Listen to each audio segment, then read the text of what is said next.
تعالوا بينا النهارده مع بعض نعمل احلى شيش طاووق. هنعمله بطريقه سهله وبسيطه وهيطلع قدامنا بالجمال اللي احنا شايفينه ده.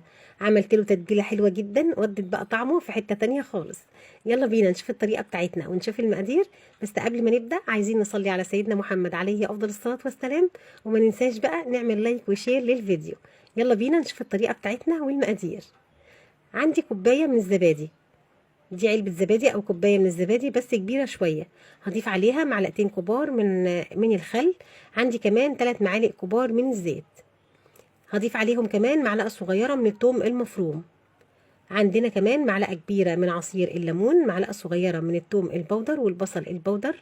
عندي كمان معلقة صغيرة من البابريكا، معلقة كبيرة من صلصة الطماطم أو من الكاتشب، معلقة صغيرة من بهارات الفراخ، معلقتين صغيرين من الملح أو على حسب كمية الفراخ. عندي كمان نص معلقة صغيرة من الفلفل الأسود. قلبت المكونات الجميلة دي كلها مع بعضها كده بالشكل ده، وكنت مجهزة بقى الفراخ بتاعتي.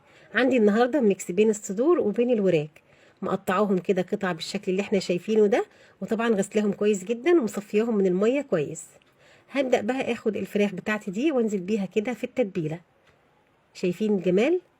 هبدأ بقى اقلب الفراخ كويس جدا كده في التتبيلة. والمفروض ان الفراخ دي علشان تشرب كده من التتبيلة ويبقى طعمها حلو جدا، المفروض ان احنا بنسيبها في التلاجة ليلة كاملة. ولو مستعجلين عليها هنشتغل فيها بعد ساعتين او كمان بعد 3 ساعات. غطيت بقى الفراخ بتاعتي كويس وهاخدها بقى ادخلها التلاجة علشان تشرب من التتبيلة كويس جدا. هنسيبها في التتبيلة دي حوالي بس ساعتين. تعالوا بقى نحضر الخضار بتاعنا. عندنا فلفل رومي اخضر، وعندنا كمان طماطم، وعندنا فلفل الوان احمر واصفر، وعندنا كمان بصل مقطعوهم مكعبات كبيره كده او مربعات كبيره بالشكل اللي احنا شايفينه مع بعض ده. عندي كمان العصيان بتاعت الشيش طاووق. طبعا قبل ما اشتغل فيها نقعيها في ميه حوالي نص ساعه علشان لما تدخل الفرن ما تتحرقش وهي جوه الفرن. طلعت كمان الفراخ بتاعتي اهي من التلاجة بعد ما قعدت طبعا في التتبيله الجميله اللي احنا عملناها لها دي. وهبدا بقى بالتدريج كده انزل بالخضار جوه العصايه بتاعت الشيش طاووق. هبدا كده بقطعه من البصل، وبعدين هاخد قطعه من الفراخ، وهاخد بقى الفلفل كده بالتدريج. زي ما احنا شايفين كده حطيت الفلفل الاحمر وبعدين الاصفر وبعدين الاخضر، ورجعت كمان حطيت قطعه من الفراخ. وهبدا برضو كمان انزل كده بالفلفل الالوان بالتدريج. هحط قطعة من البصل، وهعمل كده بنفس الطريقة لحد ما املى بقى السيخ بتاع الشيش اللي قدامنا كده. زي ما احنا شايفين الموضوع سهل وبسيط جدا. مش قادرة بقى يا جماعة اقول لكم على ريحة التتبيلة كانت عاملة ازاي، بجد رهيبة.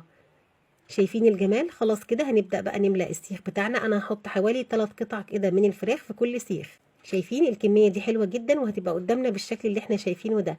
جبت بقى قطعة الطماطم وقفلت كده على الخضار من فوق بقطعة الطماطم علشان تديني شكل حلو زي ما احنا شايفين كده. هعمل بقى كل الكمية بنفس الطريقة وهتطلع قدامنا بالشكل اللي احنا شايفينه مع بعض. شايفين ما شاء الله الكمية حلوة جدا. هجيب بقى صينية وهحط عليها كده شبكة، وهبدأ بقى أرص السياخ بتاعت الشيش طاووق كده فوق الشبكة. وطبعا أنا هنا كنت محضرة بقى الفرن ومشغلاه على درجة حرارة 180. ما تنسوش بقى لو وصلتوا معايا لحد هنا ما تنسوش تعملوا لايك وشير للفيديو. رصيت كده السياخ بتاعت الشيش طاووق، وهجيب بقى بقية التتبيلة وهبدأ كده أمسح على الشيش طاووق ببقية التتبيلة. ضفت كده في الصينيه كوبايه من الميه المغليه، وهاخد الصينيه الحلوه بتاعتي دي هدخلها الفرن. هتقعد في الفرن ساعه. بعد الساعه هيطلع قدامنا بالجمال ده. بجد مش قادره اقول لكم كانت ريحته حلوه قد ايه. سهل ولذيذ وخطير، وطعمه كمان في منتهى الجمال. يلا جربوه وان شاء الله هيعجبكم. وما تنسوش لو الفيديو عجبكم لايك وشير للفيديو.